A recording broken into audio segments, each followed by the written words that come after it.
నువ్వు స్కూల్కి వెళ్ళాలంటే 4 కిలోమీటర్లు 4 కిలోమీటర్లు రోజుకి 8 కిలోమీటర్లు నడవాలన్న సంగతి నీకు తెలుసా? నాకు తెలుసు.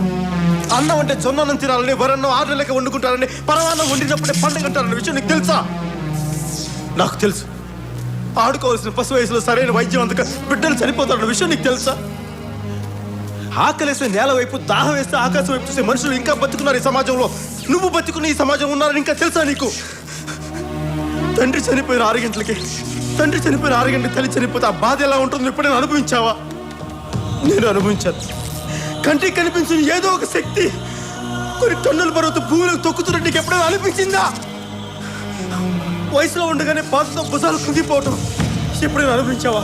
నువ్వు ఎప్పుడైనా అనుభవించావా? మనకి సమాజంలో బతకడానికి మన దగ్గర ఉన్న పేరు, మన దగ్గర ఉన్న అధికారం, మన శక్తి ఏది సరిపోదు.